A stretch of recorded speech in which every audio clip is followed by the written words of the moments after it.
देश में जो माहौल चल रहा है, कई सालों से चल रहा है, जो एजेंसीज हैं उनको एक टूल की तरह, एक औजार की तरह, हथियार की तरह इस्तेमाल किया जा रहा है। कोई भी विपक्ष का नेता, कोई भी विपक्ष का कोई लीडर अगर बीजेपी के जुल्म जबर के खिलाफ बोलता है तो उसके घर पे ईडी आती है, उसके घर पे सीबीआई आती है, इनकम टैक्स आती है। और ये अनडिक्लेयर्ड इमरजेंसी की तरह देश के हालात हो गए हैं। ये बात आज मैं इसलिए कह रहा हूं कि यही बात आडवाणी जी ने कही थी कि अनडिक्लेयर्ड इमरजेंसी वाले हालात हो जाएंगे। तो आज हालात वही हैं। गवर्नर, जहां इनकी सरकार नहीं है वहां गवर्नर के जरिए, राज्यपालों के जरिए तंग किया जा रहा है। मैं भी उसका पीड़ित हूं। एक केरला के मुख्यमंत्री अभी जंतर मंतर पर आके गए। तमिलनाडु के मुख्यमंत्री अपने गवर्नर से तंग है। उनका गवर्नर भाषण ही नहीं पढ़ता, उनका लिखा हुआ विधानसभा में जो पढ़ना होता है बजट सेशन में। ममता दीदी को हर रोज तंग किया जा रहा है। हेमंत सोरेन को गिरफ्तार कर लिया।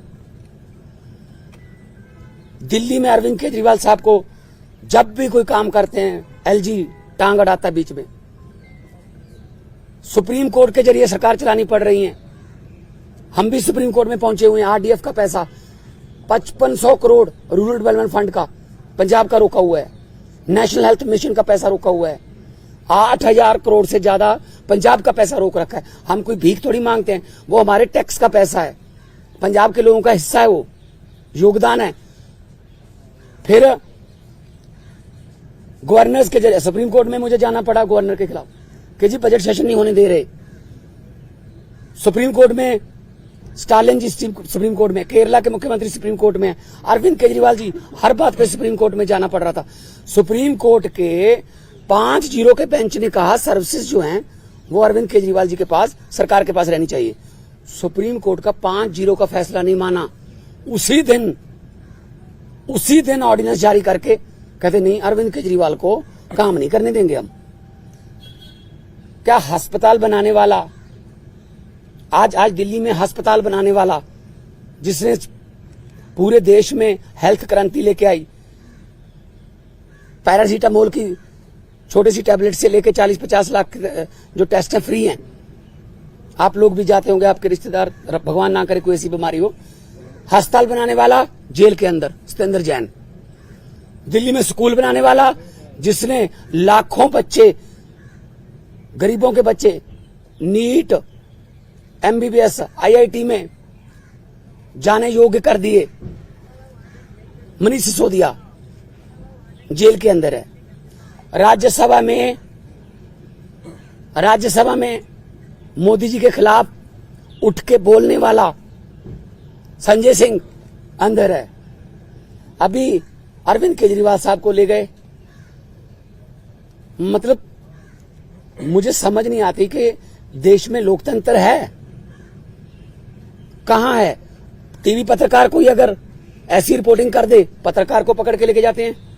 कोई यूट्यूबर के बारे में, कोई यूट्यूब वाला कोई बोल दे कुछ, उसके लिए कानून लेके आए, ये आपका कंटेंट जो है ये भड़काऊ है, हेट स्पीच माना जाएगा इसको। सबसे ज्यादा हेट स्पीच कौन देता है देश में? सबसे ज्यादा हेट स्पीच बीजेपी वाले देते हैं। गोली मारो, ये आतंकवादी हैं, इनको वोट दोगे तो आपके घरों में आएंगे। मतलब ये हेट स्पीच तो ये है ना। हम तो काम की राजनीति करते हैं, हम नाम की राजनीति नहीं करते। मैं पंजाब का 2 साल हो गए मुख्यमंत्री बने हुए। 2 साल में 43,000 सरकारी नौकरी देके आपके सामने खड़ा हूं। 2 साल में हमने 829 आम आदमी क्लिनिक बना दिए। 1.25 करोड़ से ज्यादा लोग वहां पे आके दवाई लेके ठीक होके चले गए। क्या ये काम नहीं करनी चाहिए हमें? वो आम आदमी क्लिनिक को बंद कराने के लिए नेशनल हेल्थ मिशन का पैसा रोक रखा है। ये ना बनाओ जी, फिर 26 जनवरी की परेड में पंजाब की झांकी नहीं हुई। क्यों जी? आजादी में 80% योगदान हमारे बुजुर्गों का, हमारे पुरखों ने कुर्बानियां दी। और 15 अगस्त और 26 जनवरी आप पंजाब के बिना मना लोगे? कैसे मना लोगे? How dare you are.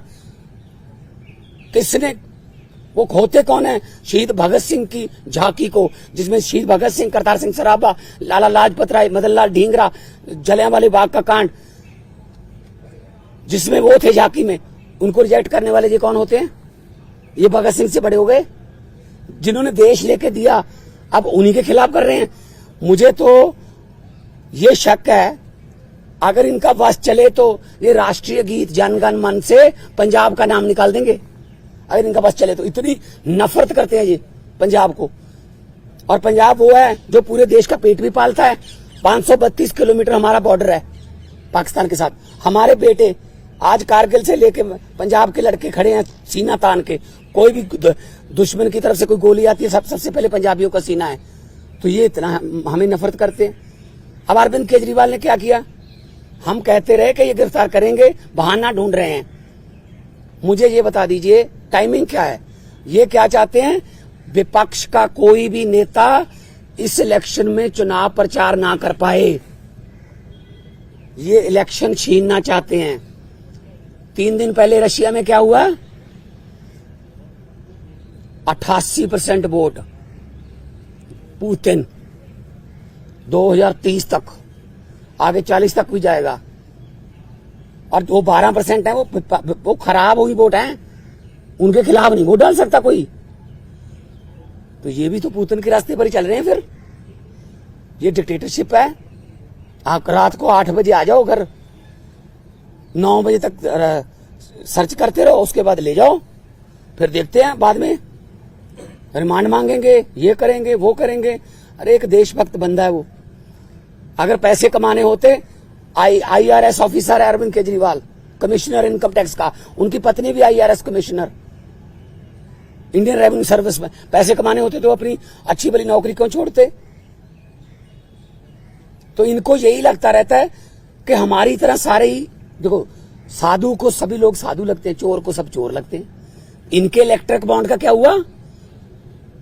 8,000 crore के आसपास जब इलेक्ट्रिक बॉन्ड निकले हैं, कहते वो तो चंदा है।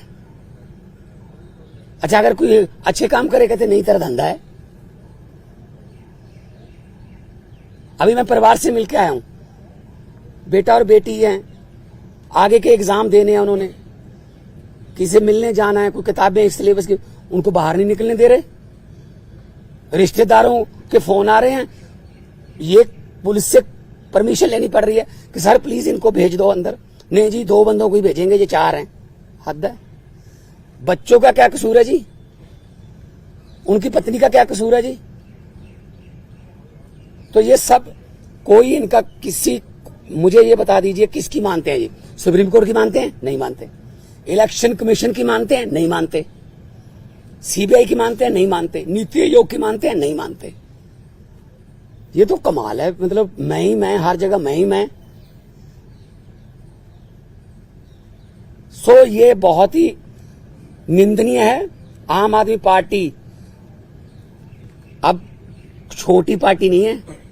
10 साल में राष्ट्रीय पार्टी बन गई। 10 साल में 2 राज्यों में हमारी सरकारें हैं। 10 हमारे राज्यसभा के मेंबर हैं, 1 हमारा लोकसभा का मेंबर है, 5 MLA हमारे गुजरात में हैं, 2 MLA हमारे गोवा में हैं, मध्य प्रदेश में सिंगरौली में हमारी मेयर है, और चंडीगढ़ का मेयर हमारा है। और वो तो पता होगा ना चंडीगढ़ का मेयर कैसे बना? फिर वो तो पता ही होगा ना कि ये डेमोक्रेसी है। फिर कैसे गिन रहा था वो? 36 वोट गिनने थे, 36 वोट गिनने थे, 36 वोट। कैमरे लगे हुए थे। कैसे गिन रहा था? ऐसे वोट देख के।